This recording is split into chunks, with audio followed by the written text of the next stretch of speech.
What I'm going to be doing today on the Talbot Express is replacing the thermostat. We have a bit of an issue, I think it's an issue anyway, and the temperature gauge there, when running under normal use, is just going to the very tip of the blue. I would expect it to go mid-range to the 90 from what I found out. So I think it is a little too slow to warm up. So the prime suspect for this is the thermostat, of which I do have a replacement. So what we'll do, we'll get under the bonnet and we'll make a start decluttering the engine bay. The thermostat housing is there and there are some bolts to be sprayed out. I've got a bit of duck oil which should do a good job of freeing them off, and then a bit of patience. I am particularly nervous about this bolt here. It's a very long bolt, so we'll move a few bits and bats out the engine bay, the spare wheel, and we'll move this hose out the way so you can see the full process. We have 4 bolts to spray. This is the bleed. That's to the water pump, that's to prime it. And this long bolt, the one it's worth taking your time over, and there are a couple either side of the long bolt, so do take your time. Ideally you would be better off leaving this to soak overnight. Well, I have not got the time for that today, so I'm going to have to see if this will work. So it has been a while now, probably around an hour, and we'll just see if we can loosen the bleed point. I'm actually using a 1/4 inch drive ratchet set, which is quite good. I particularly prefer the T-bar for freeing bolts off, because you can go either way quite easy, and with it being 1/4 inch drive you can't exert too much force on it, which is good. It's quite stiff, that. Yep, that's gone. Happy days. We'll just nip that up to finger tight. So now we've got that done, we can bleed the system, take the air out of it after we've replaced the thermostat. So we'll focus on these bolts. We'll keep our fingers crossed. I will be using the 1/4 inch set, so I can't apply too much force on it. 1/2 inch 3/4 drive stuff can be a bit brutal. These heads are only 10mm. That was an 8mm head, so we don't want to be putting too much force on it. So I'm going to do the one which is making me the most nervous. This is this long bolt here, because there's, as I mentioned, there is a lot of space in there for it to form some kind of corrosion build up, which leads to friction. We'll just see if we're lucky.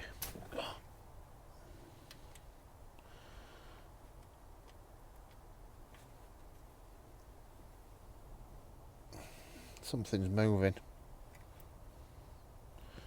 so I'll just work that backwards and forwards in baby steps, and there's a little bit of friction there. I'll work some penetrating fluid down it as I'm going along. Well, I seem to be going forwards and backwards, or clockwise and anti-clockwise, quite well, but I've just reached a pinch point, so I'm hoping to get some a blob of oil in there from the dipstick, and then I can work that in. If that disappears, we'll put some penetrating fluid in. The theory is it'll thin it down.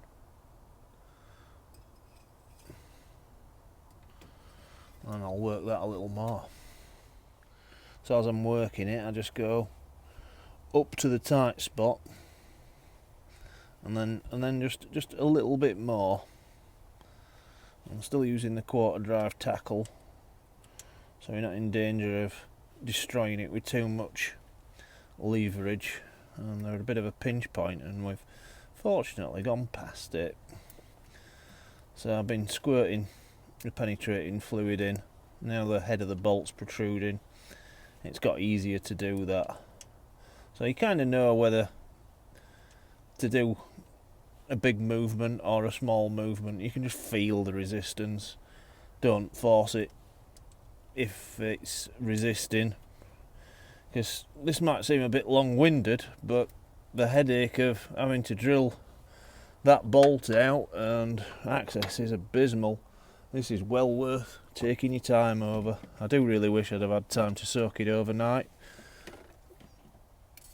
I'm trying to get it done to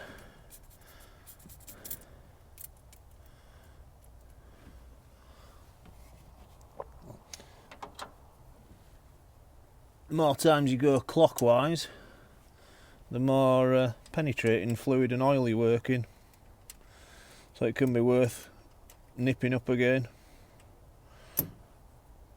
Wind the thread on. You can always use a ratchet to speed it up if it's easier. Well, I am quite pleased to report that things have eased. It's been quite literally 3 steps forward and 2 back through loosening it off like so. Hopefully the bolt will be intact. If it did break, it was at the point of initial loosening. It seems to be getting really easy now, which is good. So we'll do the lower bolts. I'll get an extension for that. That's a bit tight. Same procedure. Well, it looks like we've had a result. I've just gingerly worked that, and you can see the length of thread. It's towards 10mm, which we've got to gingerly work out, and we have one totally intact bolt, so that's brilliant news. And the other 2 requiring a bit of work. It's always the trouble in an area where there is water and things to corrode, like steel bolts, and then you've got the complication of dissimilar metals, so that's aluminium versus steel, so nothing's really on side. That's why we have to be extra careful. I've actually just noticed one thing, and this relates to the two lower thermostat housing bolts. You can actually see the thread there, so it appears to put a blob of oil or penetrating fluid or a mixture of both, just so you're pulling that through as you're loosening it. It's the same story on both sides. The left side is obviously easier to video. So as I wind these bolts in and out, I ritualistically get the dipstick, put a blob of oil on the back of the bolt when they're wound in, so that gets pulled through, and then on the head of the bolt before I wind it in. So we're going to get everything nice and oiled, and hopefully these are going to come out intact. See, there's quite a lot of thread there. Allow myself plenty of time for this job. This should be, it's just starting there, so you're looking at again around 10mm of thread. You can see the bolts come out beautifully coated in oil. So I'll spare you the next one because we're familiar with the drill by now. So that's all the bolts removed, and I'm quite happy to reuse these. I've just got one concern. There's a bit of aluminium lodged in this bolt, so I may use a thread chaser to remove that. So far we haven't lost a drop of water, we've just liberated the bolt, so I'm half expecting to have to give it a little love tap with something. The alternator's sat directly below this, so we don't really want to give that a shower. So I've got an old milk carton, and I'm going to knock something up out of it just to deflect the water away from the alternator. So I've just brushed into the pipe just as I was placing this, and it seems to be getting the bulk of the coolant away from the alternator area. I do have a bucket underneath to catch it, so I'll just release it. I'm going to try and keep that high up. I am wondering if I'm the first person to go in this vehicle and change the thermostat after 30 years. So I've lost quite a bit. I've got a bucket underneath to catch it. I will show you that. I'll just manually wiggle this out, hopefully. No, it's not coming. Maybe get some tools on it. Try wiggling it with a screwdriver. It's wedged in solid. Yeah, it's coming. Gush, off she goes. I'll just take a Stanley knife and remove remnants of the old gasket. I'll just keep going. We need it perfectly clean. It's going to take some time. I'm actually quite gutted really, because I've lost a lot of coolant, and I only changed it the other week, and then I realised the thermostat wasn't up to temperature. I do really wish I'd have done both these jobs simultaneously, just to avoid the unnecessary coolant loss. But here you are. I'll continue at that rate. I've spent quite a lot of time cleaning things up. You can I just used a little bit of 120 grit sandpaper around this to start with. Then I got bored and did a trick I used to do some time ago, where I get an abrasive wheel on the drill and just gingerly, carefully go at it. We don't want to be going too mad. It's a lot quicker than this method, and it's also useful when you get down to the block, because that's not particularly accessible, and you do have the problem of water coming at you. But I did pack this end with a rag, so I'll do the same in the block and get the abrasive wheel to it. We've now got the thermostat in place, and we do have this rubber seal to go around the edge. It was a bit tricky to locate actually, to get in square, but that's the position it will go in square, so that's the position I'm going to leave it at.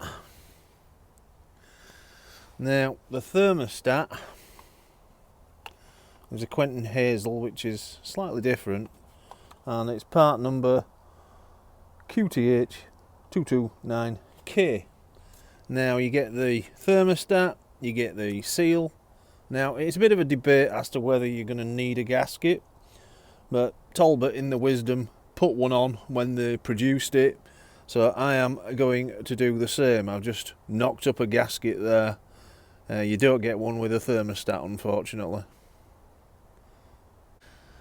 Well, I've just cleaned this bolt up here using the drill and wire brush combination, the rotary wire brush, and it did manage to remove the aluminium deposits in the bolt, so that's lovely and clean. So I'm going to do the same with this bolt and indeed that bolt, and we'll get to the reassembly. Well, I spent quite a bit of time cleaning these up.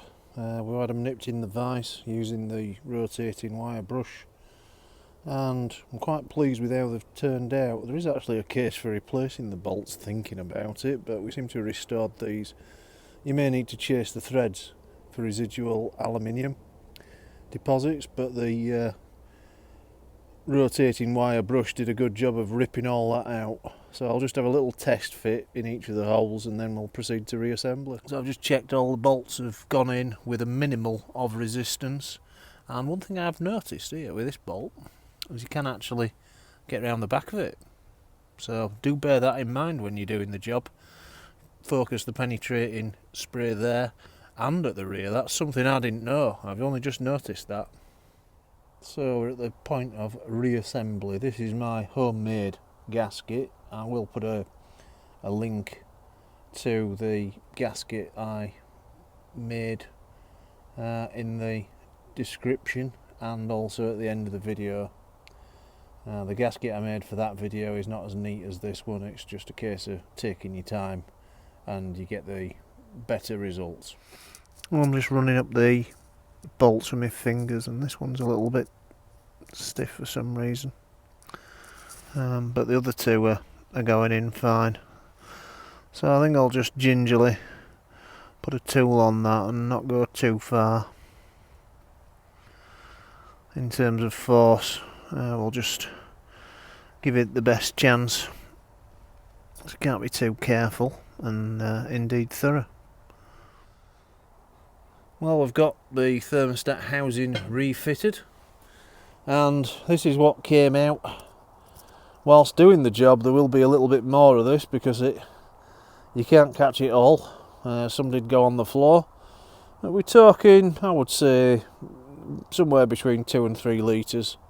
So we'll top it up and start bleeding it. So I've got the vehicle topped up now, and what I do is I just scrunch these hoses. Obviously the engine ain't running, so it's pretty safe. I do both the top and the lower hose, just for good measure. So you've got the cap there. You might be able to hear it gurgling. We're just expelling what air we can before we start the engine. So we'll get to the bleed. I'll just turn this by hand. You can hear a bit of air coming out of it. Yeah, and that's a good head of coolant there. So that's good. And we'll just check this for leaks, just to be doubly sure before we start the engine. So I'll just give the bleed a gentle nip, not going too mad, and I'll just check for leaks, and all's good there. I'm quite satisfied. So now we'll start the engine and see if there is any improvement in the temperature. So with the engine idling, we'll just bleed the heater radiator here. And it's coming out cold. Then we'll give it a while. Yeah, they're coming. Put the bung back in. So I'll just let that idle. This hose is currently cold. We're a couple of minutes in. So we're around 10 minutes in and the upper hose is just starting to warm up.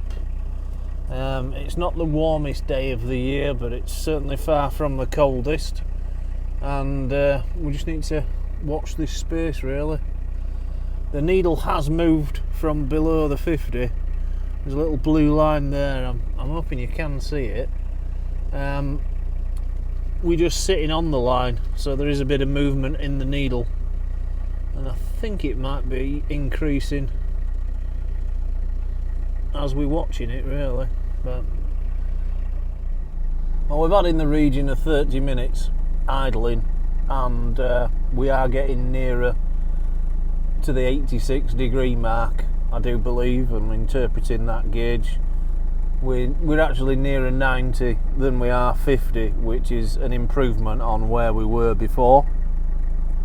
So many thanks for watching, and why not subscribe to learn of more repair possibilities.